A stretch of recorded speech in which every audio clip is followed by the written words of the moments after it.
Hi everybody, I'm Natalie DeGracia. Today we're going to talk about how Behati Prinsloo picked a cheater. So how did she pick a cheater?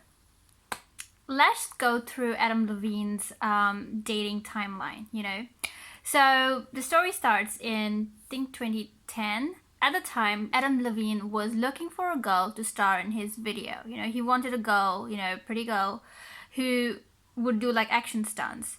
A mutual friend of theirs said, why don't you just give Behati Prinsloo a chance, And Behati was like, she didn't want her to take this opportunity. I don't know why. So in 2010, another girl, Victoria's Secret model named NV, I don't want to butcher her name. she starred into this video, Misery, and she did a very, very good job. And, they both got to know each other, and, Adam Levine fell in love with her.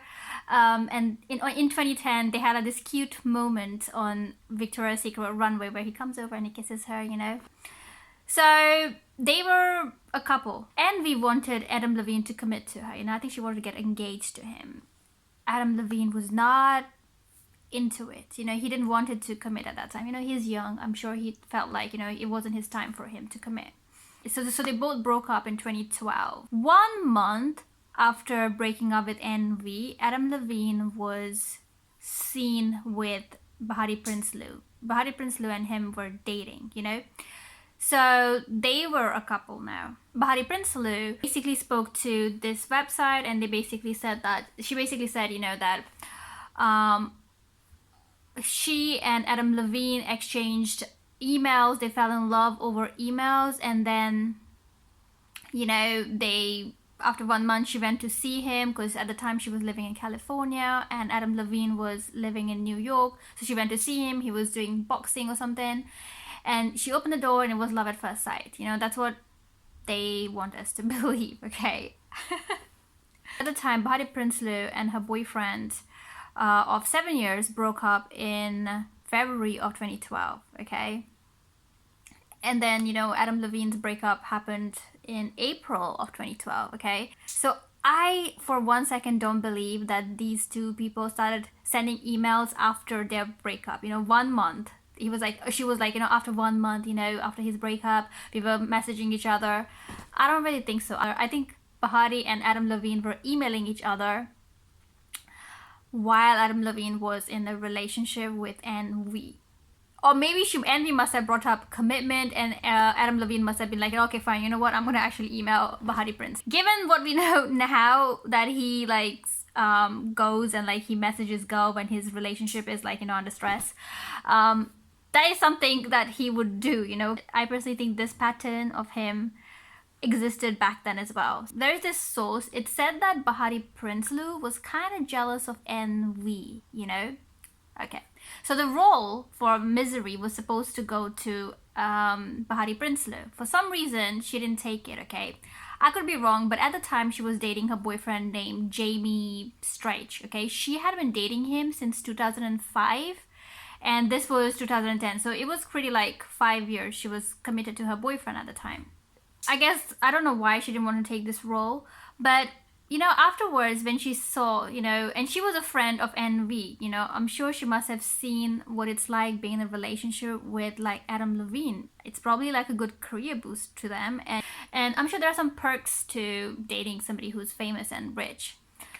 So she must have felt that role was supposed to be mine. This relationship was supposed to be mine, She must have felt that way, because her boyfriend, I don't know where he lived, but he was a model. He wasn't like Adam Levine, So back to the story. So Adam Levine and Behati Prinsloo were dating each other for a year. Then they broke up.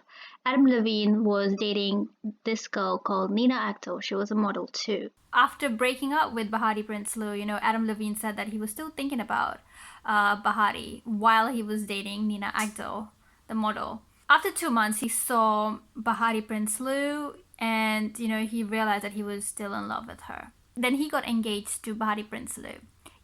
When you hear this type of stories where a guy is breaks up with a girl, and then he's realizes he misses her, he's still in love with her and stuff, and then he comes back. Do you know why this happened? It normally happens because they have avoidant attachment style. So a bit about Adam Levine, he was 7 years old when his parents got divorced. he had ADHD growing up, and he went to a private school. That's where he met all his bandmates for his Maroon 5 band. And this Adam Levine has like this very obsessive personality. Once he's like emotionally invested into something, he really wants to like go into it. He doesn't stop that way, so he doesn't really have that much of self-control. So 2017 onwards, Adam Levine hasn't been himself. He wasn't. He has kind of like changed from then on. I personally think, I could be wrong, I think Adam Levine has like a death anxiety. I think got triggered when in 2017. So that's why he needs like distraction from his stress. That's why he's looking into somebody else's Instagram to, I guess, distract himself. Maybe he likes escapism thing. So there's clearly something going on there. I hope he gets help. I hope he and his family gets therapy and everything gets sorted out. So let's talk about how Behati Prinsloo picked a cheater. Okay, she knew what was going on. She still ended up, choosing Adam Levine. First and foremost, no woman wants to marry a cheater, let alone have children with them. Or if you ask Behati Prinsloo, hey, do you want to marry and have children with a cheater? Do you know what the answer is going to be? No. But why did she do that? When she knew that he was kind of cheating with her, how could she not think that this is going to happen to her in the future? Like, how could she think she was like the only one, This is something that I don't understand. Okay, it's because Behati Prinsloo was idealizing Adam Levine, or the relationship perk that she could get with Adam Levine, So at the time, Adam Levine was like very popular, and he had dated so many women, so many beautiful women, so he was like in demand. So I'm sure she must have like completely over idealized Adam Levine without knowing him for who he is as a person. She must have just got into that, oh my god, I like this person, which happens to most of us. She basically said in that net-a-porter, she went to, after meeting him for the first time, after they had like this love at first sight moment, they went to dinner with each other, and Adam Levine and her, they both spoke to each other for hours and hours. This, I would say, is telling me that she was idealizing him. It's not a wrong thing. Idealizing is not a wrong thing. It happens. That's why we have crushes, because we're idealizing somebody, right? But this is not the right way to date somebody. I know. It's always like, boy meets girl. Both of them are attracted to each other. There's like this chemistry in the air. And then, he wants to get to know her. She opens her heart out, and they speak to each other for hours and hours, and he listens. He makes her feel seen and heard. She feels like, oh my god, this guy is listening to me. He's giving me lots of attention. This is love.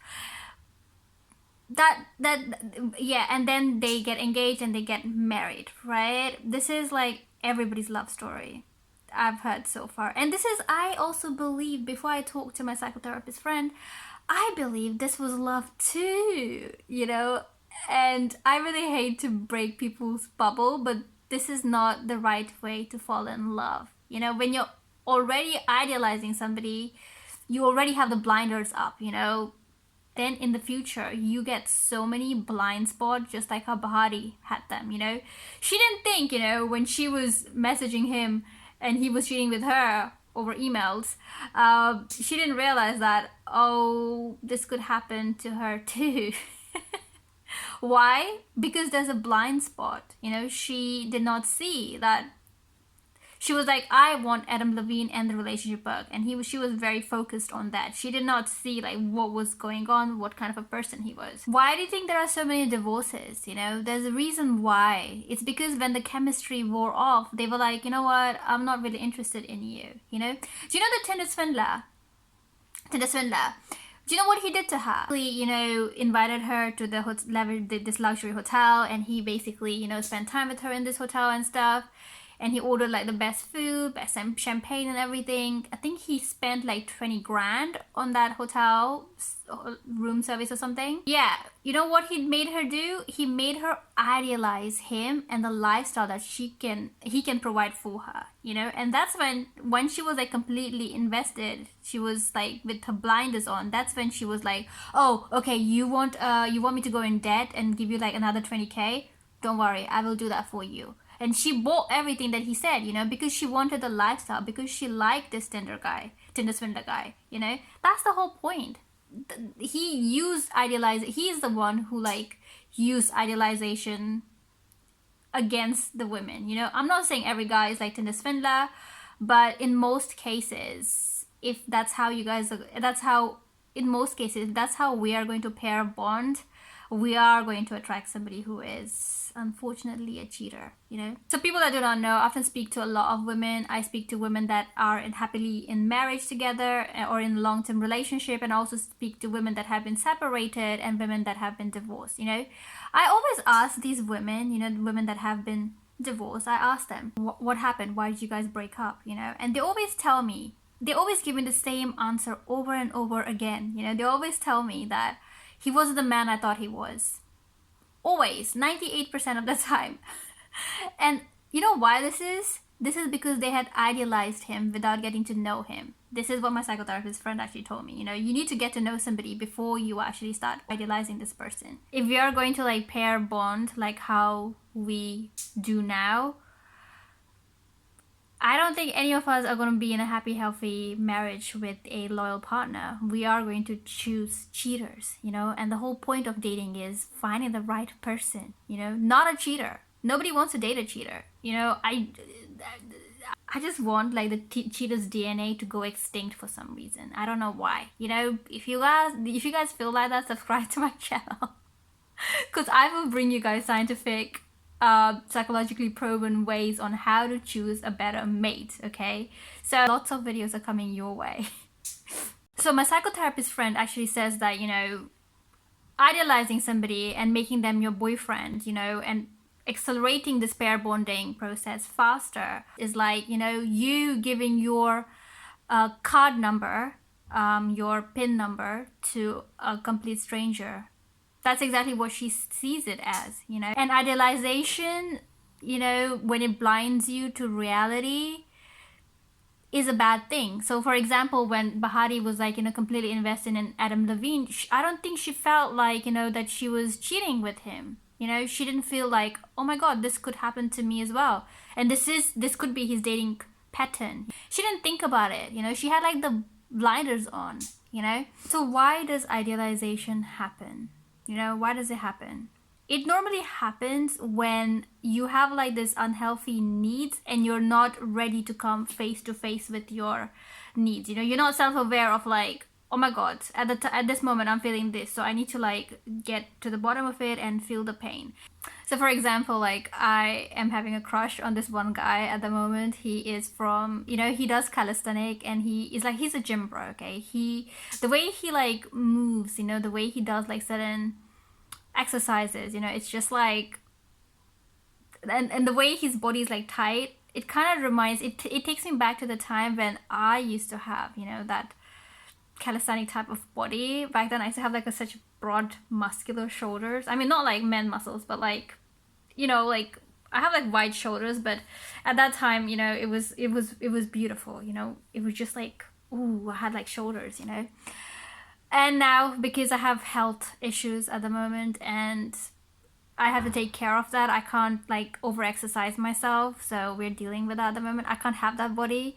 That's why like I keep on having like this, I see him every time like he pops up, I'm like, I love him so much. It's not him, it's the body that he has, you know, something that I really want in my life at the moment. I want to have that body. I want to be him, you know. That's why I have a crush with him. Not because I like him. I don't know anything about him. I just like what I had once. That's it. And that's why I have a crush on him, you know. So this is what I'm talking about. When you have a crush on somebody, you guys, just take a step back and see why you're having that crush. Maybe you like the lifestyle that this person has. Maybe it's about how he looks and the attention this person gets, something that you want in your life, you know. So yeah, check in with yourselves, you guys. Don't over idealize somebody, because that's when we're gonna land in problem and we're gonna make a huge mistake. So the unhealthy need of this idealistic love could only be broken if you know, faced the pain that you've been feeling, you know, and directly deal with the loss of, you know, that unconditional love from your childhood maybe you didn't get the love that you deserve. You have to like feel sorry for yourself, grieve the loss that you did never felt, and provide that for you in this life. It's only when you deal with this pain of, like, I don't know, loss, abandonment, when you heal from this properly, only then, you wouldn't idealize somebody like how you normally